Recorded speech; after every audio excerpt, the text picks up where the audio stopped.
Well, welcome to this tutorial, which is going to look at how to export different image planes when you render. I've got a very simple scene here, which is a sphere on top of a grid, and I've set up a camera and a distant light, and I've also set up a global illumination light with a global illumination shader attached to it, and this is calculating ambient occlusion in this case, and I've set the sampling quite low so that we can render quickly. Well, this is what the render currently looks like.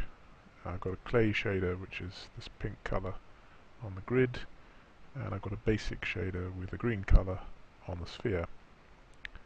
And of course we've got different types of lighting reflected in this final render. We've got our diffuse lighting, which is the lighting here and on the plane, and we've got our specular lighting, and we've also got the contribution of global illumination, which, although it's hard to see, consists of this darker area underneath the sphere. So how would we extract those different bits of information from the render so that we could perhaps change their values in a composite later on? Well, for a long time Houdini has been able to extract specular and diffuse information, but in Houdini 10 we also have options which allow us very easily to extract the global illumination information. All of this is on the mantra node here. Before we look at that, I'm going to just go into one of the shaders. I'll go into the basic surface shader here, and this is a shader that we have from the material palette, and all those shaders in the material palette are set up with some standard exports. The exports are these green nodes here. So it exports paint, and that's just the surface color with no lighting.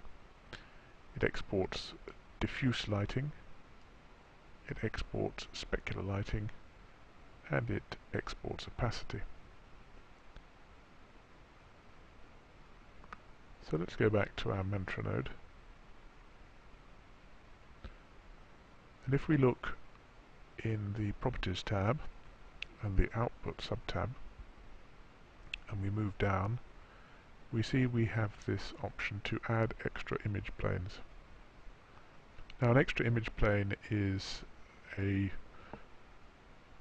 information, if you like, which is stored with the main render but separately, which can extract additional information from the scene without adding to your render time. So in this case I'm going to add, first of all, one image plane, and I'm going to put paint export into the vex variable, and it's a vector type because it's color, and I'm going to leave these options as they are. These allow you to set separate dithering and gain and gamma options for the output on this image plane, and we're going to leave it as a 32-bit float. Then I'm going to add another plane, which we're going to call diffuse export, and again it's a vector type. I'm going to leave the other options the same, and then I'm going to add another one, so we have 3, and I'm going to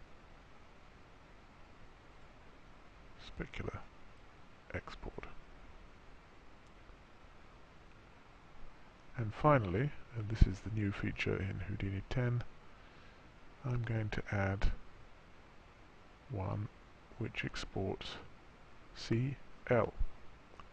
Now, CL is the standard name for the variable which contains light color. And if we go to the end of the options for the image plane, we can see that there's this option to export the variable for each light. What we've been doing up here is taking a variable which exists inside the surface shader and exporting it onto a separate image plane. What we're going to do here is look instead inside the light shader and export the value of the color of the light for each point in the scene. Now ordinarily we would want to change this light mask to select only our global illumination light, but I want to show you what this would look like for a distant light as well, so we'll leave them both in the render for the moment. And let's render and see what we get.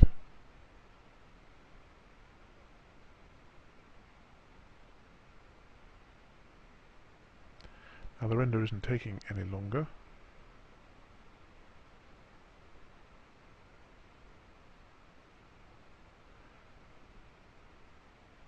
but we should find that we have some extra image planes here, and yes indeed we do.